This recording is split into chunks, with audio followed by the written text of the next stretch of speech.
നമസ്കാരം. ലൂസ് ടോക്കിലേക്ക് ഒരിക്കൽ കൂടി സ്വാഗതം.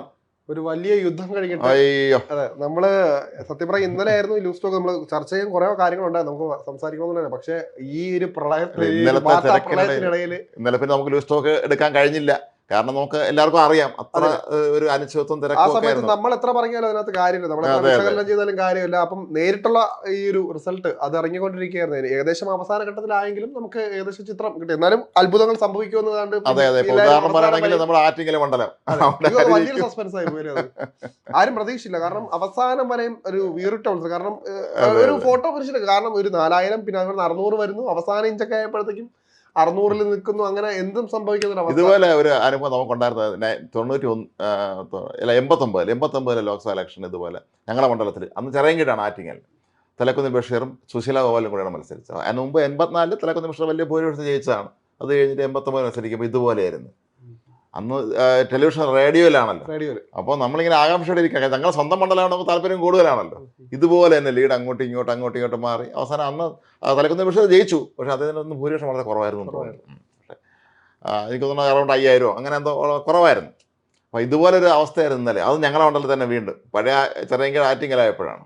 അതെ, ഇതും ഒരു 5000, ഇതൊരു 1700. അതാണ് ഏറ്റവും അങ്ങനെ അവസാനം വന്നപ്പോൾ 1700 ശിഷ്ടം ആയിരുന്നു. പിന്നെ ഇനി പോസ്റ്റൽ വോട്ടുകൾ പിന്നെ എണ്ണി അവിടെയും പിന്നെ കണക്കുകൾ അങ്ങോട്ടും ഇങ്ങോട്ടും മാറി പറയും. അങ്ങനെ മൊത്തത്തിലൊരു എന്താ പറയാനാണ് ഒരു നമ്മൾ ഏകദേശം മനസ്സിലായി പോസ്റ്റൽ വോട്ടുകളുടെ ഒക്കെ ഒരു ഇത് എത്ര എങ്ങനെയാണ് അങ്ങനെയാണ് നമുക്ക് ഇതിന്റെ ഒരു കാര്യം ഒരു ചിത്രം ഏകദേശം ചിത്രം മനസ്സിലായത് ഇന്നലത്തോടെയാണ് ഈ ഒരു അവസാനം. അതെ, പക്ഷേ ഇന്നലെ വേറൊരു പ്രത്യേകത ഉള്ളത്, നമ്മൾ വോട്ടെണ്ണൽ തുടങ്ങിയപ്പോൾ തന്നെ സ്റ്റഡി ആയി പോയ കുറേ ആളുകളുണ്ട്.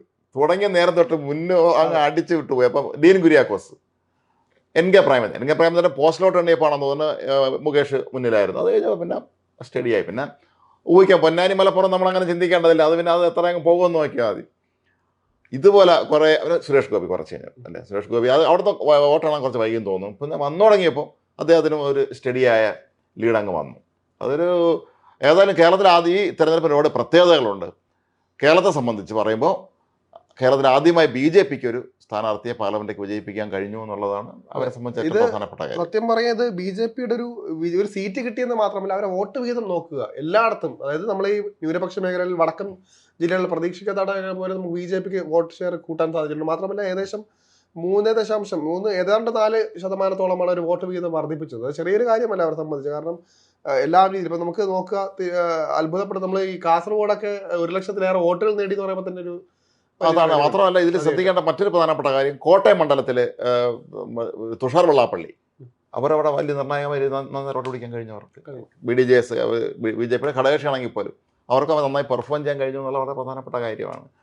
അപ്പോൾ ഇതൊക്കെ തന്നെ ഭാവിയിലേക്കുള്ള ഒരു ചൂണ്ടുവലകളാണ്. അടുത്ത് ഇനി ഭാവിയിൽ നടക്കാൻ ഇരിക്കുന്ന തെരഞ്ഞെടുപ്പുകളിലൊക്കെ എന്തൊക്കെ സംഭവിക്കുന്നത്. അതുപോലെ തന്നെ ഒരുപാട് സംഭവങ്ങൾ. ഇപ്പം BJPയുടെ വളർച്ച തന്നെ ബാക്കി ഇപ്പൊ 2 പാർട്ടികൾ സ്വാഭാവികമായിട്ടും അവരൊരു കടന്നുവരവ് കേരള രാഷ്ട്രീയത്തിൽ എന്തായാലും പ്രതിഫലിക്കും. പ്രധാനമായിട്ടും എനിക്ക് തോന്നുന്നു ഇടത് ക്യാമ്പ് ഏകദേശം ഇപ്പോൾ തളർന്നു വട്ടാണ്. മറ്റു വശത്ത് നോക്കുമ്പം അവിടെ മുരളീധരന്റെ കോപം അതാണ്. കാരണം ഇപ്പോ പല രീതിയിലും കുറെ ഓഫറുകൾ വന്നിട്ടുണ്ടെന്ന് പറയപ്പെടുന്നുണ്ട്. അതായത് KPCC അധ്യക്ഷ സ്ഥാനം, UDF കൺവീനർ സ്ഥാനം, അതുപോലെ തന്നെ വയനാട് ലോക്സഭാ മണ്ഡല സീറ്റ്, അങ്ങനെ പല രീതിയിലുള്ള ഒരു ഓഫറുകൾ മുരളീ കോപം മാറ്റാൻ വേണ്ടി പല രീതിയിലുമുള്ള ഇത് മുരളീധരൻ ഒരാത്തിന് സമ്മതിക്കണം കേട്ടോ. കാരണം അദ്ദേഹം അവിടെ വളരെ സിറ്റിംഗ് MP ആണ്. വളരെ പെട്ടെന്ന് ഒരു ദിവസം അവിടെ ക്യാമ്പിന് നടത്തിക്കുന്ന ഒരാളുടെ അടുത്ത് പെട്ടെന്ന് അത് നിർത്തിച്ചിട്ട് ഇങ്ങനെ അവിടെ തൃശ്ശൂരിൽ മത്സരിക്കാന്ന് പറഞ്ഞപ്പോൾ അദ്ദേഹം വന്നു എന്നുള്ള പ്രധാനമാണ്. തിരുവനന്തപുരത്ത് നേമത്ത് അസംബ്ലി ഇലക്ഷൻ അത് സംഭവിച്ചു. പക്ഷേ ഇവിടെയാണ് നമ്മൾ മനസ്സിലാക്കേണ്ടത് അദ്ദേഹത്തിന് ഒരു നിർഭാഗ്യമായ ഒരാൾ. കാരണം ഇത്രയും രാഷ്ട്രീയ പാരമ്പര്യമുള്ള ഒരാൾ, ഒരു രാഷ്ട്രീയ അധികായന്റെ മകൻ ഇപ്പോൾ ഈ ഗതിയിലേക്ക് എത്തേണ്ടി വന്നത്. KPCC പ്രസിഡന്റ് ആയിരുന്ന ആളാണ് അദ്ദേഹം. അതെ, അങ്ങനത്തെ പല രീതിയിലുണ്ടായിരുന്നു. ആ ഒരു അവസ്ഥയിൽ നിന്നാണ് ഇപ്പോൾ ഈ തോൽക്കാൻ ഉറച്ചുന്ന രീതിയിലുള്ള മണ്ഡലങ്ങളിലേക്ക് വന്നത്. അത് സ്വാഭാവികമായിട്ടും നമ്മളെ ഞെട്ടിച്ച വേറൊരു വിജയം അത് പിന്നെ വിജയം എന്ന് പറയാൻ പറ്റില്ല, ഒരു വൻ വിജയം എന്ന് പറയുന്നത് K. സുധാകരൻ്റെതാണ്. അതെ, കണ്ണൂർ കോട്ട ധർമ്മടത്തും തളിപ്പറമ്പിലും എല്ലാം പിണറായിയുടെ ധർമ്മടത്ത് അതാണ്.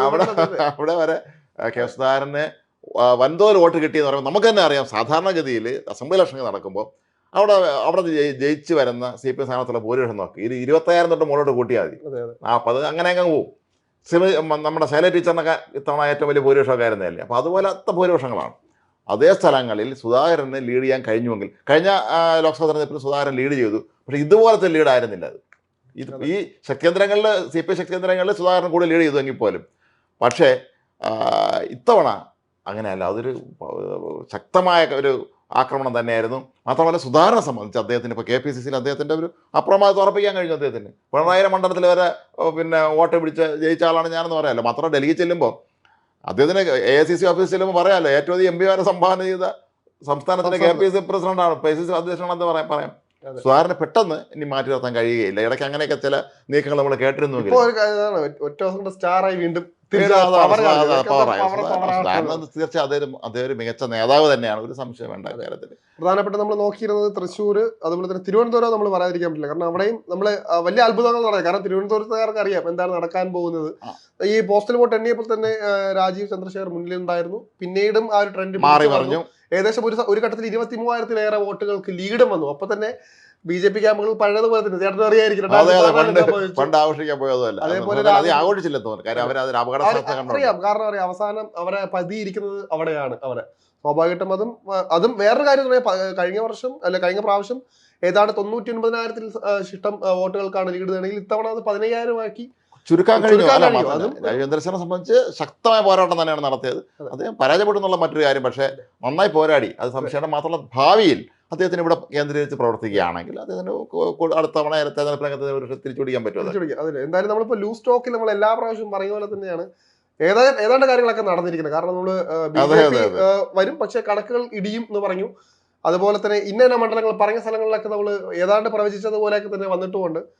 അപ്പോൾ നമ്മൾ ഇതിനകത്ത് ഇപ്പോൾ കേരള രാഷ്ട്രീയത്തെ കുറിച്ച് പറയുമ്പോൾ തന്നെ ഈ നരേന്ദ്രമോദിയുടെ വ്യക്തിപ്രഭാവം ഇടിഞ്ഞതിനെ കുറിച്ചും പറയാതിരിക്കാൻ പറ്റില്ല. കാരണം നമുക്ക് ദേശീയ രാഷ്ട്രീയം നമ്മൾ തീർച്ചയായും അത് പ്രധാന വിഷയം തന്നെയാണ്. കാര്യം ഇന്നത്തെ കാര്യം ഇനി ഉള്ള ദിവസങ്ങളെന്ന് പറയുന്നത് ഇപ്പോൾ കേരളത്തിലെ തെരഞ്ഞെടുപ്പ് നടന്നത് ചെറിയ കാര്യം നല്ല പറഞ്ഞത്. പക്ഷേ ദേശീയ രാഷ്ട്രീയത്തിൽ ഇന്ത്യ ആര് ഭരിക്കണം എന്നുള്ളത് ബന്ധപ്പെട്ട് അതൊരു വലിയ പ്രധാനപ്പെട്ട കാര്യമാണ്. ശരിക്കും പറഞ്ഞാൽ ഇന്നലെ നമ്മളെല്ലാവരും ഞെട്ടിച്ചു എന്നുള്ളതാണ് ഈ തെരഞ്ഞെടുപ്പ് ഫലം. നമ്മൾ കരുതിയിരുന്നത് BJP ഈസി വാക്ക് ഓവറാണ്, അവരങ്ങനെ മിനിമം നമ്മൾ അതെ. കഴിഞ്ഞ 303 ആയിരുന്നല്ലോ, കൂടി വന്നേ ഉള്ളൂ. പക്ഷേ ഒറ്റയടിക്ക് സത്യം പറഞ്ഞപ്പോൾ കേവല ഭൂരിപക്ഷത്തിലേക്ക് പോലും അവർക്ക് ഒറ്റയ്ക്ക് എത്താൻ കഴിഞ്ഞില്ല എന്നുള്ളത് നമ്മൾ അമ്പരപ്പിക്കുന്ന ഒരു കാര്യമാണ് ശരിക്കും പറഞ്ഞത്. അത് ഇന്ത്യയിലെ നമ്മൾ കഴിഞ്ഞ ദിവസം പറഞ്ഞു ലൂസ് സ്റ്റോക്കിൽ ഈ ഇന്ത്യയിലെ ജനങ്ങളെ പ്രതികരണം ഉണ്ട്. അത് എങ്ങനെ നമുക്ക് ഒരിക്കലും പറയാൻ പറ്റില്ല, പ്രവചനാതീതമാണ്. ഇവർക്കൊരു എനിക്ക് തോന്നുന്നു ഇവരുടെ ആത്മവിശ്വാസമാകാം. ആത്മവിശ്വാസം അതുപോലെ തന്നെ ഇവിടെ ഏറ്റവും വലിയ ആത്മവിശ്വാസമായി കരുതിയിരുന്ന UP കൈവിട്ട അവിടെയാണ് അവർക്കെല്ലാം പിഴച്ചത്. കാരണം അവിടെ അവര് അയോധ്യ എന്നൊരു മാർക്കറ്റ് വെച്ചിട്ട് തന്നെ അത് ആത്മവിശ്വാസമായിട്ട് തന്നെ അവിടെ കേന്ദ്രീകരിക്കാതെ തന്നെ മറ്റെല്ലായിടത്തും ഇപ്പൊ കേരളം അടക്കം എല്ലായിടത്തും അവർ കുറച്ചുകൂടെ ശ്രദ്ധ ചെലുത്തി അതൊക്കെ തന്നെ തിരിച്ചറിയും. മാത്രമല്ല ഈ ഒരു ജനങ്ങളെ എല്ലാ കാലവും എല്ലാം പറഞ്ഞ് നിർത്താൻ പറ്റില്ല എന്നുള്ള ഒരു ഉദാഹരണം കൂടിയായി മാറി. ഇപ്പം നേരത്തെ പറഞ്ഞ തന്നെ അമിതാത്മവിശ്വാസം അതിന്റെ ഒരു അതെ. മാത്രമല്ല ഇപ്പൊ അഖിലേഷ് യാദവിനെ സംബന്ധിച്ച് അദ്ദേഹം സിംഗ് യാദവിന്റെ മകനും കൂടിയാണല്ലോ. ഒരു കാലത്ത് 2004 ലോക്സഭാ തെരഞ്ഞെടുപ്പിൽ സമാനമായ എന്നല്ല പറയേണ്ടത്, കുറച്ചും കൂടെ ശക്തി കൂടിയതായിരുന്നു. 2004 ലോക്സഭാ തെരഞ്ഞെടുപ്പിൽ BJPക്ക് ഉത്തർപ്രദേശ് കിട്ടിയ 10 സീറ്റാണ്. ബാക്കി മുഴുവൻ ഈ മുലായം സിംഗ് യാദവ് അദ്ദേഹത്തിൻ്റെ കൂടെയുള്ളവർക്കെല്ലാം കിട്ടിയത്. അന്ന് മുലായം ഒരു വളരെ ശക്തനായ ഒരാളായി മാറുകയും അന്ന് കേന്ദ്രത്തിൽ മന്ത്രിസഭ രൂപീകരിക്കാനൊക്കെ അവർ വളരെ മുൻകൈ എടുത്തതാണല്ലോ. ഇന്നിപ്പോൾ 2024 ആയപ്പോഴും ആ അവസ്ഥ വന്നിട്ടുണ്ട്. അഖിലേഷ് യാദവിനെ സംബന്ധിച്ച് അഖിലേഷ് യാദവ് വളരെ മിടുക്കനായ, വളരെ പ്രായോഗികമായി ചിന്തിക്കുന്ന ഒരു രാഷ്ട്രീയക്കാരൻ തന്നെയാണ്. നമുക്കെല്ലാം അറിയാം, കഴിഞ്ഞ ഈയിടയ്ക്ക് ചില സംസ്ഥാനങ്ങളിൽ തിരഞ്ഞെടുപ്പ് നടന്നപ്പം മധ്യപ്രദേശിൽ കോൺഗ്രസിനോട് ഒരു കുറച്ചുകൂടെ സീറ്റ് തങ്ങൾക്ക് തരണമെന്ന് പറഞ്ഞു. കോൺഗ്രസ്സുകാരെ സ്വഭാവം ജയിക്കുന്നുണ്ട പിന്നെ മറ്റാരും അവർ തിരിച്ചറിയില്ല, പിന്നെ എല്ലാം ഇരുട്ടാണ്. അപ്പോൾ അതുകൊണ്ടായിരുന്നു തരാമെന്ന് പറ്റില്ലൊക്കെ ഞങ്ങൾ ജയിക്കുമെന്ന് പറഞ്ഞ് അവസാനം അവിടെ തോറ്റു തിന്നാൻ പറഞ്ഞു. അപ്പോൾ അഖിലേഷ് യാദവ് പറഞ്ഞു ലോക്സഭാ തെരഞ്ഞെടുപ്പ് വരുമ്പോൾ അങ്ങ് വന്നേക്ക് ഞങ്ങൾ കാണിച്ചു തരാമെന്ന് പറഞ്ഞു. പക്ഷെ പിന്നീട് അത് കഴിഞ്ഞപ്പോൾ എന്തൊക്കെയോ മഞ്ഞുരുകൽ നടന്നു തോന്നുന്നു. രാഹുൽ ഗാന്ധി അവിടെ ചെല്ലുന്നു, അഖിലേഷ് യാദവായിട്ട് സൗഹൃദത്തിലൊക്കെ ആവുന്നു, കോൺഗ്രസിന് ആവശ്യത്തിന് സീറ്റ് കൊടുക്കുന്നു. കഴിഞ്ഞ നമ്മൾ ഓർക്കണം, കഴിഞ്ഞ ലോക്സഭാ തെരഞ്ഞെടുപ്പിന് ആകെ കിട്ടിയ ഒരു സീറ്റാണ് കോൺഗ്രസിന്, റായ്ബറേലി സോണിയാഗാന്ധി. പിന്നീട് പക്ഷേ ഇത്തവണ സ്ഥാനാർത്ഥികൾ നിശ്ചയിച്ച കാര്യത്തിലൊക്കെ തന്നെ അഖിലേഷ് യാദവ് വളരെ ശ്രദ്ധിച്ചിരുന്നു. അദ്ദേഹം നമ്മുടെ ദളിത് വിഭാഗത്തിൽപ്പെട്ട ഒരുപാട് പേര് അദ്ദേഹത്താണ് സ്ഥാനാർത്ഥിയാക്കിയിരുന്നു. അത് വളരെ പ്രധാനപ്പെട്ട ഒരു കാര്യമാണ്. ഫൈസാബാദിൽ നമ്മൾ നേരത്തെ പറഞ്ഞ അവിടെ അദ്ദേഹം സ്ഥാനാർത്ഥിയാക്കിയ ദളിത് വിഭാഗത്തിൽപ്പെട്ട ഒരാൾ. അത് ജനറൽ സീറ്റാണ്, സംവരണ സീറ്റല്ല. സാധാരണഗതിയിൽ നമ്മുടെ നാട്ടിൽ എപ്പോഴും സംഭവിക്കാറുള്ളത് ദളിത് വിഭാഗങ്ങളിൽ പെടുന്ന ആളുകളെ എപ്പോഴും അവർ പിടിച്ച് ഈ സംവരണ സീറ്റ് ഇടുക, ജനറൽ സീറ്റ് നടത്താൻ കുറവാണ്. എനിക്ക് തോന്നുന്നു പണ്ട് കോൺഗ്രസിൽ കേരളത്തിൽ കെ കുഞ്ഞമ്പുവിനെ ഒരിക്കലും ജനറൽ കണ്ണൂരാണെന്ന് തോന്നുന്നു നിർത്തിയിട്ടുണ്ടെന്ന് തോന്നുന്നു. കോൺഗ്രസ് ആ ധൈര്യം കോൺഗ്രസ് അന്ന് കാണിച്ചിരുന്നു. മറ്റൊക്കെ ഈ തത്വം പറഞ്ഞ കമ്മ്യൂണിസ്റ്റ് പാർട്ടിയെ കൊല്ലാനുള്ള ധൈര്യം ഇല്ല എന്നുള്ളിടത്താണ്. അപ്പോൾ ഏതായാലും അഖിലേഷ് യാദവ് അത്ര ഒരു ധൈര്യം കാട്ടി. അപ്പോൾ അവിടെ സംഭവിച്ചത് ഈ മായാവതിക്കൊപ്പം ഉണ്ടായിരുന്ന വലിയൊരു വിഭാഗം, ഒരു ജനവിഭാഗം ഒരുപക്ഷെ നിങ്ങൾ വന്ന് കാണും. പിന്നെ അവർ നൽകിയ വാഗ്ദാനങ്ങൾ, സ്ത്രീകൾക്ക് ഈ മാസം 8,500 കൊടുക്കുന്നുള്ള അങ്ങനെയൊക്കെയുള്ള കാര്യങ്ങളുണ്ടല്ലോ. ഒരുപക്ഷെ ഈ വാഗ്ദാനങ്ങളൊക്കെ തന്നെ അവിടെ സാധാരണക്കാരായിരുന്നു. എപ്പോഴും നമ്മുടെ നാട്ടിൽ ഈ വോട്ടർമാരെ നമ്മളത് ചിന്തിക്കാറില്ല, ഈ സാധാരണക്കാരെ കുറിച്ച് നമ്മൾ ചിന്തിക്കാറില്ല, അവരുടെ ജീവിതത്തെക്കുറിച്ച് നമ്മൾ ചിന്തിക്കാറില്ല. സ്ത്രീകൾക്ക് ഒരുപാട് ആനുകൂല്യങ്ങളൊക്കെ പ്രഖ്യാപിച്ചിരുന്നു. നമ്മൾ മനസ്സിലാക്കേണ്ടത് ഉത്തർപ്രദേശിൽ ഇത്തവണ ഏറ്റവും അധികം വോട്ട് ചെയ്തത് പുരുഷന്മാരെക്കാൾ സ്ത്രീകളാണ്. അതെ. അപ്പോൾ അതൊക്കെ വലിയൊരു ഘടകമായിരിക്കും. അവർ പ്രതീക്ഷിച്ചിരിക്കുക എന്തെങ്കിലും നമുക്ക് ഗുണമുണ്ടാകുന്ന കാര്യങ്ങളൊക്കെ ഉണ്ടാവുമെന്ന്. ഇതുകൊണ്ട് ഇവിടെ ഇവരെല്ലാം തന്നെ നോക്കിയത് ഒരു കേരള മോഡൽ പ്രവർത്തനമാണ് അവിടെ നടത്തുന്നത്. കാരണം എപ്പോഴും നമുക്കറിയാം കേരളത്തിലുള്ള ജനങ്ങളെ എപ്പോഴും നമുക്കറിയാം ഒരു ന്യൂനപക്ഷങ്ങളെ സ്വാധീനിക്കുക എന്ന് പറയുമ്പോൾ അത്ര ചെറിയ കാര്യമില്ല. ന്യൂനപക്ഷങ്ങളാണ് യഥാർത്ഥത്തിൽ ഈ ഒരു ഭരണം വേണോ വേണ്ടേ തീരുമാനിക്കുന്നതിന് ഒരു പ്രധാന പങ്ക് വഹിക്കുന്നത്. UP-യിൽ അവർ ഇറക്കിയത് അതുപോലെ തന്നെയാണ്. കാരണം അവിടെ ഇപ്പം നമുക്ക് അറിയാം എല്ലാവരെയും കേന്ദ്രീകരിച്ചാൽ അവരെ കേന്ദ്രീകരിച്ച് അവർക്കുള്ള ചേട്ടൻ പറയുന്നതിന് ഒരുപാട് സഹായങ്ങൾ നൽകി അമിതമായിട്ടുള്ള പ്രഖ്യാപനം ഒരു എന്താ പറയാനാണ് പറഞ്ഞില്ല. അതെ, അങ്ങനെയൊക്കെ നടത്തിയാണ് അവർ കൃത്യമായിട്ട് ഏകോപനം നടത്തിയതിന്റെ ഒരു വിജയം കൂടിയാണ് ഇത് കണ്ടത്. മാത്രമല്ല ഇവിടെ നമ്മൾ പറയുമ്പോൾ തന്നെ ഇപ്പം BJP-ക്ക് ഇവിടെ എല്ലാവരും പറഞ്ഞു. ഇതുപോലെ തന്നെ സ്മൃതി ഇറാനിയുടെ നമുക്ക് അത് പറയാതിരിക്കാൻ പറ്റില്ല. അമേഠി തീർച്ചയായും ആ ഒരു ഇതാണ് ഏറ്റവും വലിയ എനിക്ക് കണ്ടിട്ട് വെച്ചാൽ ഏറ്റവും വലിയൊരു മധുര പ്രതികാരം തീർത്തതിന് തുല്യമായി മാറിയത്. അല്ല, ഈ സ്മൃതി ഇറാനിയെ സംബന്ധിച്ച് എനിക്ക് ആ സ്ഥാനത്തിന്റെ പേര് ഞാൻ മറന്നുപോയി. കിഷോരിലാൽ ശർമ്മ. അദ്ദേഹത്തെ ഒരു നിസ്സാരനായി കണ്ടു. അത് ഇദ്ദേഹത്തിന് എന്തോ നെഹ്റു കുടുംബത്തിന്റെ ഒരു ആശ്രിതനം കണ്ടാണ്. പരാമർശം വരെ രാഹുൽ ഗാന്ധിയെ എവിടെയും വിട്ടില്ല. രാഹുൽ ഗാന്ധിയെ പ്യൂണെന്ന് രാഹുൽ ഗാന്ധിയെ എവിടെ നിന്ന് പറഞ്ഞു വിട്ട് നാട് വിട്ട് പോയി പേടിച്ചു. അതുപോലെ തന്നെ ഈ കിഷോരിലാലിന്റെ പ്യൂണെന്ന് പറയുന്നത് അവഹേളം എടുത്ത് അങ്ങനെ പല രീതി. മാത്രമല്ല വയനാട്ടിലെ ജനങ്ങളെ പോലും അവർ സ്വാധീനിക്കാൻ നോക്കി. അവിടെ നിങ്ങൾ ഇപ്പം ഇവിടെ നിന്ന് കളങ്ങിട്ടാണ് വരുന്നത്, പേടിച്ചാണ് വരുന്നത്, അവിടെ കൈവിട്ട് പോകും, നാളെ ഇങ്ങോട്ടേക്ക് തിരിച്ചു വരും എന്നൊക്കെ പറഞ്ഞു നോക്കി, പല രീതിയിൽ പറഞ്ഞു. ഈ കിഷോരിലാലിനെ കുറിച്ച് കഴിഞ്ഞ ദിവസം ഏതോ നാഷണൽ ചാനൽ അദ്ദേഹത്തിന്റെ ജീവിതകഥ വന്നിരുന്നു. ഇദ്ദേഹം സാധാരണക്കാരായ മനുഷ്യനാണ്. പക്ഷേ രാജീവ് ഗാന്ധിയും സോണിയാഗാന്ധിയും രാഹുൽ ഗാന്ധിയും ഒക്കെ ഈ മണ്ഡലത്തിൽ പ്രതികരിച്ചപ്പോൾ അദ്ദേഹം അവിടുത്തെ കാര്യങ്ങൾ ഗ്രൗണ്ട് കാര്യങ്ങൾ നോക്കിയിരുന്ന പുള്ളിയാണ്. അതുകൊണ്ട് അദ്ദേഹത്തിന് നല്ല ബന്ധമുണ്ട് എല്ലായിടത്തും. അത് ഭയങ്കര പ്രധാനപ്പെട്ട കാര്യമാണ്. അതാണ് ഇവർക്ക് കൈപൊള്ളിയതാണ്. കാരണം ഗ്രൗണ്ടിൽ ഇറങ്ങി ഇയാൾ കളിച്ചപ്പോൾ, അതായത് കിഷോരിലാൽ കളിച്ചപ്പോൾ ഇവർക്ക് പറ്റിയത് ഇപ്പൊ നേരത്തെ പറയില്ലേ കുറച്ച് ആഡംബരം കാണിച്ച പ്രശ്നങ്ങൾ, അമിതമായ ആത്മവിശ്വാസം. അതാണ് സ്മൃതി ഇറാനിക്ക് എല്ലാം സംഭവിച്ചത്. കാരണം രാഹുൽ ഗാന്ധി വയനാട്ടിലും റായ്ബറേലിയിലും മികച്ച ഭൂരിപക്ഷം നേടുകയും ചെയ്തു രണ്ടിടത്തും. 2014 എനിക്ക് തോന്നുന്നു രാഹുൽ ഗാന്ധിയോട് നല്ല ഭൂരിപക്ഷത്തിൽ തോറ്റതിന്റെ ആ ഒരു ചിട്ടാണ്. അല്ല 14 സ്മൃതി ഇറാനി തോറ്റിരുന്നു. 19 ജയിച്ചു. അതായത് ആ 19ലേക്ക് വരാൻ കാരണം ചിട്ടയായ പ്രവർത്തനം. അതോടെ തന്നെ ഗ്രൗണ്ടിൽ ഇറങ്ങി കളിച്ചു അവർ സ്മൃതി ഇറാനി. തീർച്ചയായും ആ രീതിയിലാണ്. അതുപോലെ തന്നെ ഇമാതിരിയുള്ള ഒരു എന്താ പറയുക വാഗ്വാദങ്ങളൊന്നും നടത്താതെ തന്നെ കൃത്യമായ കാര്യം ഗ്രൗണ്ടിൽ ഇറങ്ങി കളിച്ചതിന്റെ ഒരു ഫലമാണ് 2019 കണ്ടത്. പക്ഷെ ഇവിടെ എത്തിയപ്പോൾ അത് നേരെ തിരിച്ചായെന്ന് വാദം. നമുക്ക് അമേഠി എന്ന് പറയുമ്പോൾ എപ്പോഴും വട്ടം കിടക്കുന്നൊരു അതെ. കാരണം അമേഠി റായ്ബറേലിയൊക്കെ തന്നെ ഞാൻ പറഞ്ഞില്ലേ, അടിയന്തരാവസ്ഥ കഴിഞ്ഞപ്പോൾ ഇന്ദിരാഗാന്ധി തോറ്റു, റായ്ബറേലിയിൽ അമേഠിയിൽ സഞ്ജയ് ഗാന്ധി തോറ്റു. പിന്നെ 80 തിരിച്ചു വന്നു, സഞ്ജയ് ഗാന്ധി രാഷ്ട്രീയമായിരിക്കുന്നു. പിന്നെ രാജീവ് ഗാന്ധി രാഷ്ട്രീയത്തിൽ നിന്ന് അദ്ദേഹം അമേഠിയുടെ ആളാകുന്നു. പിന്നീട് സോണിയാഗാന്ധി, രാഹുൽ ഗാന്ധി അങ്ങനെയൊക്കെ വരുന്നു. ഇതിൽ നമ്മൾ ശ്രദ്ധിക്കേണ്ടുന്ന ഒരു കാര്യം, രാഹുൽ ഗാന്ധിയെ സംബന്ധിച്ച് അദ്ദേഹത്തിന് വലിയൊരു നേട്ടങ്ങളുടെ ഒരു സമയമാണിത്. തീർച്ചയായും കാരണം രാഹുൽ ഗാന്ധി മോശക്കാരനാണ് എന്ന് പരമാവധി അധിക്ഷേപിച്ചിരുന്ന ഒരു ഘട്ടത്തിൽ നിന്ന് രാഹുൽ ഗാന്ധി അങ്ങനെ അല്ല എന്നുള്ള രീതിയിലേക്ക് മാറിക്കഴിഞ്ഞു എന്നുള്ള സത്യം നമ്മളത് അംഗീകരിക്കേണ്ടതുണ്ട്. അത് BJP നേതൃത്വം അത് മനസ്സിലാക്കേണ്ടതാണ്. ഒരാളിനെ വ്യക്തികളെ എത്രത്തോളം അധിക്ഷേപിക്കുന്നു അയാൾ ശക്തനാകുന്നുള്ളത്. നരേന്ദ്രമോദിക്കും അത് ബാധകമായിരുന്നു. കാരണം അദ്ദേഹത്തെ വളരെ മോശമായ ഭാഷയിലാണ് കഴിഞ്ഞ ലോക്സഭാ തെരഞ്ഞെടുപ്പിൽ 14 തന്നെ അധിക്ഷേപിച്ചിട്ടുണ്ട് കോൺഗ്രസ്സുകാർ. അതൊക്കെ തന്നെ അദ്ദേഹത്തിന് ഗുണം ചെയ്തു. പക്ഷേ ഇവിടെ നോക്കുമ്പോൾ രണ്ടും വേറെ. നമ്മൾ ഏറ്റവും കൂടുതൽ ഇപ്പം നേരെ പറയും ഒരു സ്റ്റാർ വാല്യൂ ആയിട്ട് കണ്ട നരേന്ദ്രമോദിയുടെ ഒരു ആ ഒരു മാർക്കറ്റ്. മറിച്ച് രാഹുൽ ഗാന്ധി നമ്മൾ ഒന്നുമില്ല ഇപ്പൊ ഹീറോ ആയി എന്ന് പറയുന്ന തുല്യമാണ്. അതെ. മാത്രമല്ല ഇത് ഇനിയും ഈ പറഞ്ഞ പോലെ മന്ത്രിസഭ രൂപീകരണം നമ്മൾ വിചാരിച്ച ഈസിയാണ്. കാരണം അവരെല്ലാം തയ്യാറെടുപ്പുകൾ ആയി കഴിഞ്ഞു. അതിന് മുമ്പ് തന്നെ അവരെ ജയിക്കുന്നു, അവർ പിന്നെ രാഷ്ട്രപതി പോയി കാണുന്നു, എല്ലാം തീരുമാനിക്കുന്നു. പക്ഷേ ഇതിപ്പം 8-ാം തീയതി സത്യം പറഞ്ഞ് നടക്കുമെന്നാണ് പറയുന്നത്. ഇപ്പൊ നിതീഷ് കുമാറിനെ അതിന്റെ ഒരു കരുണ പോലെ അവരാണ് നോക്കുന്നത്. വിലപേശൽ നടക്കുമോ പല രീതിയിലുള്ള സംശയിക്കേണ്ട കാര്യത്തിൽ. കാരണം നമുക്കറിയാം ഈ ചന്ദ്രബാബു നായിഡുവിനെ ആണെങ്കിലും ഈ ബീഹാറിൽ നിന്നുള്ള ഏത് നേതാവാണെങ്കിലും, അതിന് ലാലു പ്രസാദ് ആണെങ്കിലും ഇവരാണെങ്കിലും, അല്ലെങ്കിൽ സൗത്ത് ഇന്ത്യയിൽ നിന്നുള്ള ഇപ്പോൾ DMK പോലുള്ള പാർട്ടിയാണെങ്കിലും അവർ വിലപേശും. അത് അവർ പറഞ്ഞു വാങ്ങിക്കും അവർക്ക് വേണ്ട എന്താണെന്ന്. ആഭ്യന്തരമന്ത്രി സ്ഥാനമൊക്കെ ആയിരിക്കും മിക്കവാറും ചോദിച്ചുകൊണ്ടാണ് 3 ക്യാബിനറ്റ് മന്ത്രി സ്ഥാനവും 2 സഹമന്ത്രി സ്ഥാനവും സ്പീക്കർ സ്ഥാനവും ലോക്സഭാ സ്പീക്കർ സ്ഥാനവുമാണ് ഈ തെലുങ്ക് ദേശം ആവശ്യപ്പെട്ടിരിക്കുന്നത് എന്നാണ് ചന്ദ്രബാബു നായിഡുവിനെ നമുക്കറിയാം. അദ്ദേഹം വളരെ ഷ്രൂഡായിട്ടുള്ള വളരെ തന്ത്രശാലിയായ രാഷ്ട്രീയക്കാരനാണ്. ഈ നേരത്ത് ഈ ഇത്തരം ഡിമാൻഡുകൾ വെച്ചാൽ ഇവർ അംഗീകരിക്കാൻ നിർബന്ധിതരാകും. ഉണ്ടാക്കണ്ടേ? അത് വലിയ പ്രധാനപ്പെട്ട ഘടകമാണ്.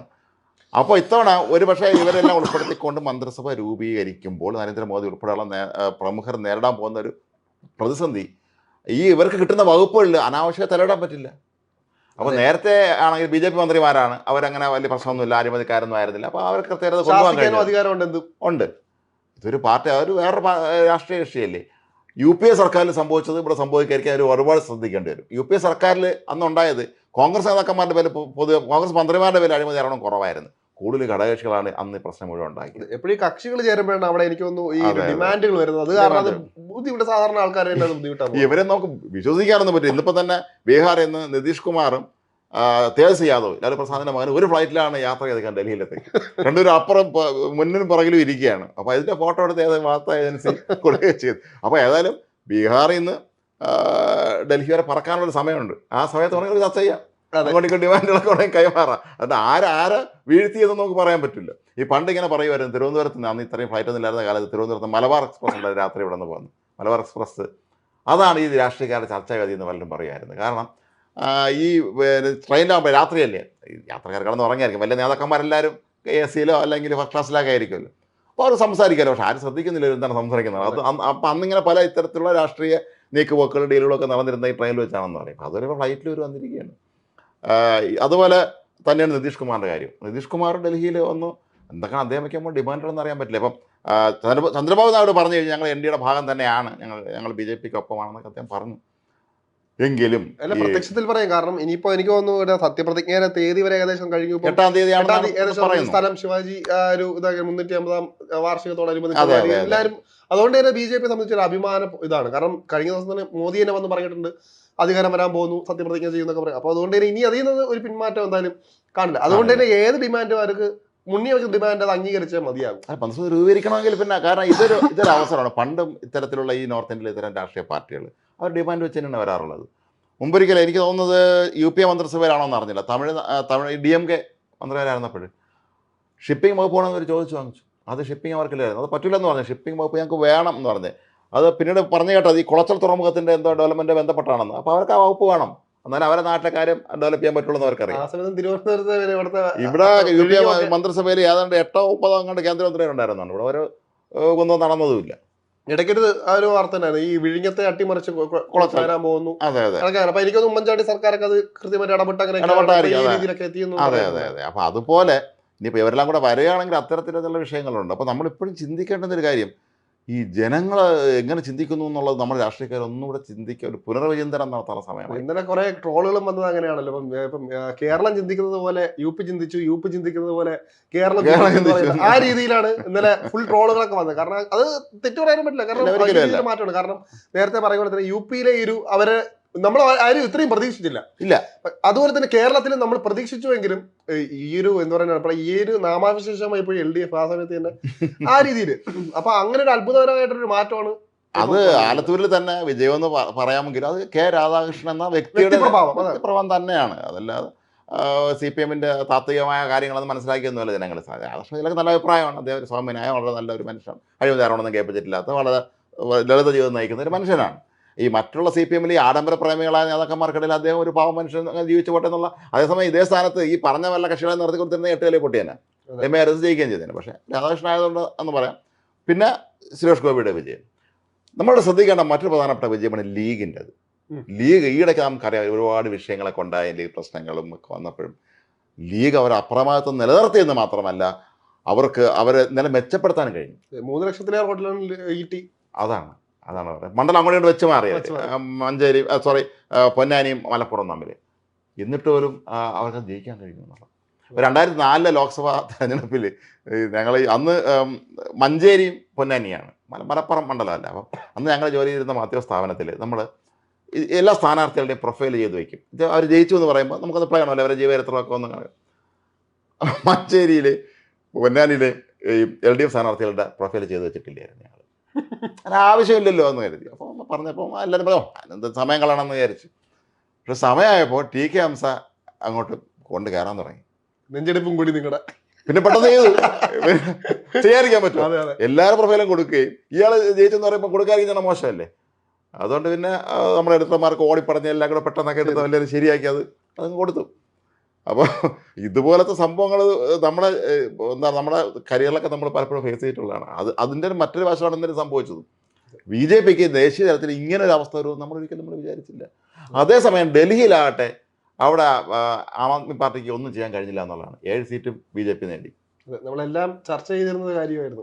കെജ്രിവാൾ ഒരു പ്രഭാവം ഒക്കെ വലിയ രീതിയിൽ ബാധിക്കും, ഒരു സെന്റിമെന്റ്സ് രാഷ്ട്രീയമൊക്കെ നമ്മൾ ചർച്ച ചെയ്ത് അതൊക്കെ ഇല്ലാതെ ഒരു പ്രവചനങ്ങൾ നടന്നില്ല. അവിടെ ഡൽഹിയിലെ ആൾക്കാരെ നമുക്കൊന്നും അതിശം നാളെ അസംബ്ലി ഇലക്ഷൻ നടക്കണേ ചിലപ്പോൾ തിരിച്ച് സംഭവിക്കും. അതെ. അത് നമ്മുടെ ഈ എന്തുകൊണ്ട് രാഷ്ട്രീയ പാർട്ടികൾ അവരുടെ നേതൃത്വമൊക്കെ തന്നെ ഇതേക്കുറിച്ച് ആളെ കുറിച്ച് ചിന്തിക്കുന്നില്ല എന്നുള്ളതാണ്. അതുപോലെ ഈ അഭിപ്രായ സർവേകൾ, പിന്നെ നമ്മുടെ സർവേകൾ കുറേയൊക്കെ ശരിയായി കേട്ടോ, ചിലതൊക്കെ ശരി. നമ്മൾ ഒരുപാട് നേരത്തെ നടത്തിയതാണ് എങ്കിൽ പോലും നമ്മുടെ ചില കാര്യങ്ങൾ നമ്മൾ വളരെ കൃത്യമായി തന്നെ അത് സംഭവിച്ചു. പിന്നെ കാസർഗോഡ് അങ്ങനെ 1-2 ചില മണ്ഡലങ്ങളെ മാറിയിട്ടുള്ളൂ, ബാക്കിയെല്ലാം വളരെ വളരെ കൃത്യമായിരുന്നു. തിരുവനന്തപുരത്തിന് നമ്മൾ പറഞ്ഞില്ലേ, നമ്മുടെ സർവേ അനുസരിച്ച് ശശി തരൂരിനായിരുന്നു കൂടുതലന്ന് കിട്ടിയത്. അപ്പോൾ ഇത് നമ്മുടെ രാജ്യത്തെ സംബന്ധിച്ച് ഈ ദിവസങ്ങൾ വളരെ നിർണായകമാണ്, ഈ നാളെ മറ്റന്നാളൊക്കെ തന്നെ. കാരണം പുതിയ സർക്കാർ വരിക എന്ന് പറയുന്ന ഒരു വ്യവസ്ഥ മാറുക എന്നുള്ളതാണ്. നാളത്തെ ഇന്ത്യ എന്ത് തീരുമാനം ഇന്ത്യ എന്താവും വരുന്നത്. അപ്പോൾ എനിക്ക് തോന്നുന്നത് പാർലമെന്ററി പാർട്ടി യോഗമൊക്കെ ചേർന്ന് ശേഷം പ്രധാനമന്ത്രി സ്ഥാനാർത്ഥിയായിട്ട് BJP നരേന്ദ്രമോദി തന്നെ നിർദ്ദേശിക്കുമായിരിക്കാം തീർച്ചയായും. അപ്പോൾ എന്നിട്ട് അദ്ദേഹം മന്ത്രിസഭ രൂപീകരിക്കും. ഇവരെല്ലാം ഒരുമിച്ച് നിൽക്കുമായിരിക്കും. കാരണം അവരിന് മാറാനുള്ള സാധ്യത കുറവാണ്. പക്ഷേ ഒരുപാട് സംസ്ഥാനങ്ങളിൽ ഒരുപാട് കാര്യങ്ങളൊക്കെ ഉണ്ട്. ഇപ്പോൾ മഹാരാഷ്ട്രയിൽ അവിടെയൊക്കെ ചില രാഷ്ട്രീയ പ്രശ്നങ്ങളുണ്ട്. ഫഡ്നാവിസ് സന്നദ്ധത അറിയിച്ചു, പാർട്ടി അറിയിച്ചു, അങ്ങനെയൊക്കെ പ്രശ്നങ്ങളുണ്ട്. അപ്പോൾ ഇങ്ങനത്തെയൊക്കെ ഒരു അവസ്ഥയിൽ ഈ നമ്മുടെ ഒരു സെക്കൻഡ് കേരളത്തിലെ കാര്യങ്ങളൊന്നും പറയാതിരിക്കാൻ പറ്റില്ലല്ലോ നമുക്ക്. നമ്മുടെ കേരളത്തിൽ മുഖ്യമന്ത്രി ഇന്ന് അവസാനം വിശദീകരിച്ചിട്ടുണ്ട്, നേരിട്ടല്ല, മാധ്യമപ്രവർത്തകർ രാവിലെ ഏതാ ഫംഗ്ഷൻ കണ്ടപ്പോൾ അദ്ദേഹം പറഞ്ഞ് ഞാൻ പിന്നെ പറയാമെന്ന് പറഞ്ഞു. പക്ഷേ ഫേസ്ബുക്കിൽ അദ്ദേഹം പറഞ്ഞിട്ടുണ്ട് അതൊരു കഴിഞ്ഞ തന്നെ ആവർത്തനമാണ്, പഠിക്കേണ്ടിയിരിക്കുന്നു. ഇത് എന്നാണ് ഇനി പഠിക്കുന്നത്? ഇവരെല്ലാവരും പഠിപ്പുകാരാണ്. നമ്മുടെ രാഷ്ട്രീയക്കാരുണ്ടല്ലോ, എന്തൊരു വിഷയം വെച്ചാൽ ഞാൻ പഠിച്ചുകൊണ്ടിരിക്കുകയാണ്, അത് ഞാൻ പഠിച്ചിട്ടില്ല, ഞാൻ പഠിക്കാം എന്നൊക്കെയാണ് പറയുന്നത്. അപ്പോൾ അതുപോലെയാണ് എന്താണ് സംഭവിച്ചതെന്നുള്ള എല്ലാവർക്കും അറിയാം. കേരളത്തിലെ കാര്യം പറയുമ്പോൾ നമുക്ക് വേറൊരു കാര്യം പറയണം. അപ്പം ഈ വ്യക്തിപ്രഭാവത്തിനും കൂടെ ചേർത്ത് വയ്ക്കണം. നമ്മൾ ഒരിക്കലും പ്രതീക്ഷ അവിടെ ഒരു വടകരയിലെ ഒരു ടൈറ്റ് മത്സരം ഉണ്ടെന്ന് അവിടുത്തെ ഒരു മത്സരം നമ്മൾ എടുത്ത് പറയണം. ഷാഫി അത് ഒരു വലിയ ജയം തന്നെയായിട്ടാണ് പറയേണ്ടത്. കാരണം എതിരാളി അത്ര നിസാരക്കാരിയല്ല കെ ശൈലജ എന്ന അവരുടെ മുമ്പിൽ ഒരിക്കലും അല്ല.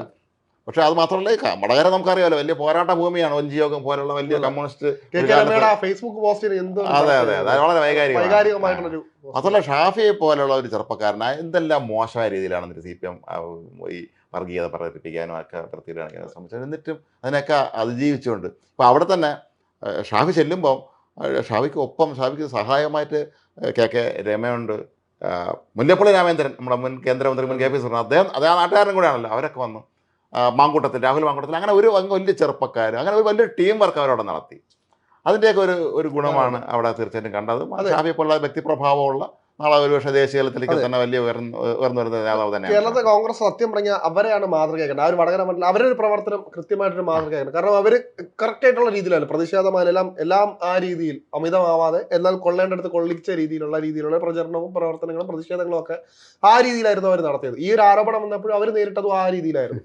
അതിനൊക്കെ റിസൾട്ട് ഇവിടെ ഉണ്ടായി. ഇപ്പോഴും ഇവിടെ ഇവർ വിചാരിക്കുന്നു UDFന്റെ ഒരു കഴിവ് കൊണ്ടാണെന്ന് ഒരിക്കലും ആ ഒരു വിശ്വാസത്തിൽ നിയമസഭാ മണ്ഡലത്തിൽ ഇതുപോലെ പോയി കഴിഞ്ഞാൽ ചിലപ്പം ഇങ്ങനെ വരണമെന്നായിരിക്കില്ല ഉത്തരം.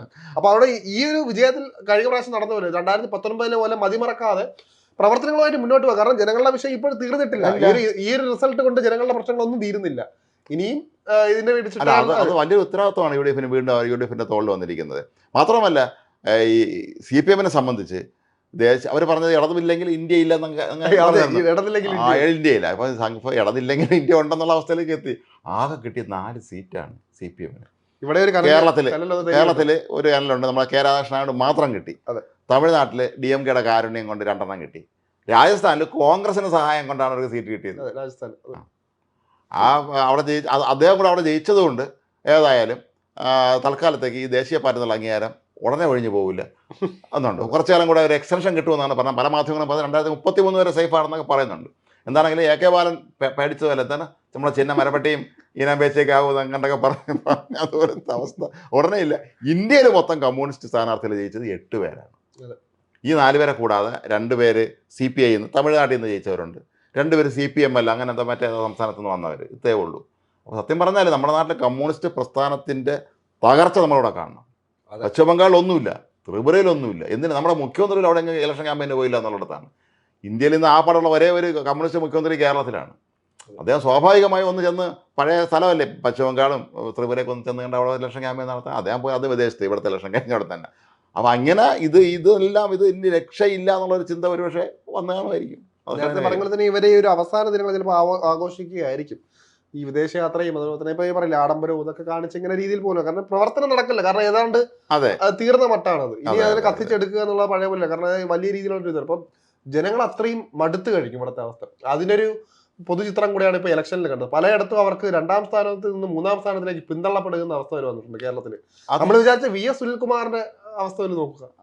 ഇതൊക്കെ നമ്മൾ പ്രതീക്ഷിച്ച എല്ലാത്തിൽ നിന്നും കയ്യിൽ നിന്ന് മാത്രമല്ല CPM എന്ന രാഷ്ട്രീയ പ്രസ്ഥാനത്തെ സംബന്ധിച്ച് അവരുടെ പോൾ ബ്യൂറോ മെമ്പറാണ് പാലക്കാട് തോറ്റത് എ വിജയരാഘവൻ. കേന്ദ്ര കമ്മിറ്റി അംഗമാണ് തോമസ് ഐസക്. ഇതുപോലെ പലരും തോറ്റു. മുകേഷ് അത് കൊല്ലത്തെ പിന്നെ എനിക്ക് തോന്നുന്നു അറിയാമായിരുന്നിരിക്കാം. അതുകൊണ്ട് പിന്നെ കുഴപ്പമില്ല. തൽക്കാലം ഒന്നും അദ്ദേഹം മുകേഷിനെ 2 സിനിമയിലേക്ക് പോണ സമയം മതി ഇവിടെ ഇലക്ഷൻ ക്യാമ്പയിനെന്ന് കരുതിക്കാണ്. പക്ഷേ അല്ല ഈ CPM നേരിടുന്ന പ്രതിസന്ധി പല സീറ്റുകൾ അല്ലെങ്കിൽ ആരെ നിർത്തുന്നുള്ള ചോദ്യമുണ്ട്. അല്ലെങ്കിൽ പിന്നെ സാംസ്കാരിക നായകന്മാരെ സിനിമാക്കാരെ കൊണ്ടുവരേണ്ടി വരും. അതിനേക്കാളും ഭേദം ഇവരെ പാർട്ടിക്കാർ തന്നെ നടത്താമെന്ന് കരുതിക്കാണ്. പക്ഷേ CPIയെ സംബന്ധിച്ച് അവർക്ക് വലിയ അടിയായിപ്പോയി. നമ്മളെല്ലാം പറഞ്ഞു. അപ്പോൾ ഇതിന്റെ കൂട്ടത്തിൽ എല്ലാവരും കേരളത്തിലെ ഇനി ഒരു ആശങ്കയായിട്ട് നിൽക്കുന്നത് വയനാടെന്ന്. അപ്പോൾ ഇനി ഉപതെരഞ്ഞെടുപ്പ് ഒരു രാഹുൽ ഗാന്ധി ഇവിടെ നിന്ന് പോകുമോ, അങ്ങനെയുള്ള പല രീതിയിലുള്ള ചർച്ചകൾ നടക്കുന്നുണ്ട്. മാത്രമല്ല പ്രിയങ്ക ഇനി വരുമോ? കാരണം അതുപോലെ തന്നെ ഇപ്പോൾ പിണങ്ങിയിരിക്കുന്ന മുരളിയെ ഇനി അതുകൊണ്ട് തൃപ്തിപ്പെടുത്തുക. കാരണം അവിടെ ആര് നിന്നാലും ജയം ഉറപ്പാണ്. കോൺഗ്രസിന്റെ കാരണം ലീഗിന്റെ ശക്തി കേന്ദ്രമാണ്. അതെ. അപ്പൊ അതുകൊണ്ട് തന്നെ അവിടെയാണ് ഇപ്പം എല്ലാവരും വിട്ടു നോക്കുന്നത്. അവിടെ ഇനി ഏറ്റവും വലിയ പ്രിയങ്ക ഗാന്ധി വിരോധ സാധാരണക്കാരായ ആൾക്കാർ അതാണ് ഇപ്പൊ എല്ലാം വിട്ടു നോക്കുന്നത്. അപ്പൊ ഇനി രാഹുൽ ഗാന്ധിയുടെ പോക്ക് അതപ്പം സ്വാഭാവികമായിട്ടും ഇനി എനിക്ക് തോന്നുന്നു ഒരു തവണ നിന്നതുകൊണ്ട് തന്നെ ഇനി ഒരുപക്ഷെ മാത്രമല്ല അവരുടെ ഒരു തട്ടകം എന്ന രീതിയിൽ ഇവിടെ വന്നുകൂടായികയില്ല. ഇപ്പൊ രാജ്മോഹൻ തന്നെ ആവശ്യപ്പെട്ട് കഴിഞ്ഞിരിക്കുന്നു പ്രിയങ്ക ഗാന്ധി അവിടെ സ്ഥാനാർത്ഥിയാക്കണം. അത് പക്ഷേ മുരളീധരൻ സീറ്റ് കൊടുക്കാനുള്ളതാണെന്ന് അറിഞ്ഞുകൂടാ. ഏതായാലും അദ്ദേഹം അത് പറഞ്ഞു കഴിഞ്ഞിരിക്കുന്നു. മാത്രമല്ല ഈ ശരിക്കും പറഞ്ഞാൽ പിന്നെ ശരത്തെ കേരളത്തിലെ ഈ ലോക്സഭാ തെരഞ്ഞെടുപ്പോടുകൂടി ഒരു രക്ഷയില്ലാത്ത അവസ്ഥയിൽപ്പെട്ടു ഇത് കേരള കോൺഗ്രസ് മാണി ഗ്രൂപ്പാണ്. അവർക്ക് രാജ്യസഭയും ഇല്ല, അത് കൊടുക്കുന്ന ലക്ഷണമില്ല, എല്ലാം പോയി. ഈ സപ്പോസ് അവര് UDFന്റെ ഭാഗമായിരുന്നുവെങ്കിൽ കോട്ടയം സീറ്റ് അവർക്ക് തന്നെ കിട്ടുമായിരുന്നല്ലോ. കഴിഞ്ഞ ജയിച്ചതല്ലേ, വീണ്ടും ജയിക്കാമായിരുന്നു. എന്തായാലും ഫ്രാൻസിസ് ജോർജിനെ പോലുള്ള ഒരാൾ അദ്ദേഹം വളരെ ഒരു ഇടവേളയ്ക്ക് ശേഷം അദ്ദേഹത്തിന് തിരിച്ച് പാർലമെന്റ് ജീവിതത്തിൽ തിരിച്ചു വരാനുള്ള ഒരു അവസരം കിട്ടി എന്നുള്ളതാണ് അതിന്റെ ഏറ്റവും പ്രധാനപ്പെട്ട ഒരു ഘട്ടത്തിൽ പോലും അദ്ദേഹത്തിന് മറികടക്കാൻ പറ്റാത്ത അവസ്ഥയിലേക്കായിരുന്നു ഇലക്ഷൻ റിസൾട്ട് ഒക്കെ വന്ന പോലെ തന്നെ. അതെ. അപ്പൊ എന്തായാലും അങ്ങനെയൊക്കെ സംഭവിച്ചു. ഒരു കേരള രാഷ്ട്രീയം, ദേശീയ രാഷ്ട്രീയം നമ്മൾ വിലയിരുത്തുമ്പോൾ ഈ എല്ലാ രാഷ്ട്രീയ പാർട്ടികളും ജനങ്ങളെ കുറിച്ച് ചിന്തിക്കണം. ജനങ്ങൾ അവരുടെ ഒരു ആറ്റിറ്റ്യൂഡ് എന്താണെന്നുള്ളത് ഇവരെന്തുകൊണ്ട് മനസ്സിലാക്കുന്നതിൽ ഒരു പരാജയപ്പെടുത്തുന്നു. നമ്മൾ മെനിഞ്ഞാന്ന് ചർച്ചയിൽ ആണെന്ന് തോന്നുന്നു നമ്മൾ ഒരു കാര്യം കൊണ്ട് നമ്മൾ ഡൂസ് ടോക്കിൽ സംസാരിച്ചാൽ പറഞ്ഞത്, പണ്ടൊക്കെ ആദ്യ തെരഞ്ഞെടുപ്പിന് 52 തെരഞ്ഞെടുപ്പിന് മത്സരിക്കുമ്പോൾ ഈ സ്ഥാനാർത്ഥികൾക്ക് വേറെ PR മാനായിരുന്നു വേണ്ടായിരുന്നു, PR ടീം ഒന്നും വേണ്ട. അവർക്കറിയാം അവർ സ്വാതന്ത്ര്യ സമരം ചെയ്തവരാണ്, അതുകൊണ്ട് അവർക്കറിയാം എന്ത് ചെയ്യണമെന്നുള്ളത് കൃത്യമായിട്ട് അവർ ചെയ്തു പോയി. പിന്നീട് അല്ലാത്ത ആൾ വന്നപ്പോഴാണ് ഇതെല്ലാം ഈ മറ്റ് ആവശ്യങ്ങളിലേക്ക്, മറ്റ് സഹായികളിലേക്കൊക്കെ ആവശ്യം വേണ്ടത്. അതൊക്കെ മാറ്റിയിട്ട് ജനങ്ങളിലേക്ക് ഇറങ്ങിച്ചെല്ലാൻ ഉള്ള ഒരു നിലപാടിലേക്ക് നമ്മുടെ നേതൃത്വം എത്തണം. അല്ലാതെ ഒരു 12 തോക്ക് പിടിച്ച അങ്കരക്ഷരം കൊണ്ട് നടന്നിട്ട് കാര്യമില്ല. നമ്മൾ കൃത്യമായിട്ട് എന്താണ് കാര്യങ്ങൾ മനസ്സിലാക്കാനും അവരുടെ പ്രശ്നങ്ങൾ കേൾക്കാനും പരിഹാരം കാണാനും അവർ വിഷമം പറയുമ്പോൾ പുച്ഛിച്ച് തള്ളാതിരിക്കാനും ഒക്കെ ശ്രദ്ധിക്കണം. പലരുടെ പ്രശ്നം അതാണല്ലോ, കേൾക്കും മുമ്പ് അവർ പുച്ഛിക്കുകയാണ്. ഇനിയിപ്പോൾ ഈ ഒരു കാരണം കൊണ്ട് തന്നെ ഇവിടുത്തെ നമ്മുടെ സഖാക്കളും അതായത് ഇടത് നേതാക്കളൊക്കെ ഇനി എന്ത് മനോഭാവം, കാരണം നിങ്ങൾ നമുക്ക് വോട്ട് തന്നില്ലല്ലോ ഇത്രയൊക്കെ ഉള്ളൂ എന്ന് പറഞ്ഞിട്ട് ആ ഒരു മനോഭാവം ആയിരിക്കുമെന്നൊന്നും പറയാൻ പറ്റില്ല. കാരണം വരാൻ സാധ്യതയുണ്ട് അങ്ങനെ. അതെ. അപ്പോൾ എന്തായാലും ഇത് വളരെ പ്രധാനപ്പെട്ട ഒരു സംഭവമായി നമ്മുടെ തിരഞ്ഞെടുപ്പ് മാറി. നമ്മളെയൊക്കെ കണക്കൂട്ടലുകളെ മുഴുവൻ തെറ്റിച്ച മാധ്യമപ്രവർത്തകരുടെയൊക്കെ കണക്കൂട്ടൽ തെറ്റിച്ച ഒരു എക്സിറ്റ് പോളും എല്ലാം മൊത്തത്തിൽ മാറി മറിയുന്ന ഒരവസ്ഥയിലേക്ക് എത്തിയിരിക്കുന്നു. ഏതായാലും 2 ദിവസത്തിനകം പുതിയ സർക്കാർ സംബന്ധിച്ച തീരുമാനം ഉണ്ടാകുമെന്ന് തന്നെ നമുക്ക് പ്രതീക്ഷിക്കാം. നമുക്ക് ഒരുപക്ഷെ കേന്ദ്ര ഭരണം വീണ്ടും ഒരു മുന്നണി സംവിധാനത്തിലേക്ക് പോവുകയാണോ, അപ്പോൾ അങ്ങനെ അല്ലാതിരിക്കാൻ വഴിയില്ല എന്നൊരവസ്ഥയിലേക്ക് എത്തുന്നു. ഏതായാലും നമുക്ക് കാത്തിരുന്ന് കാണാം. നമസ്കാരം.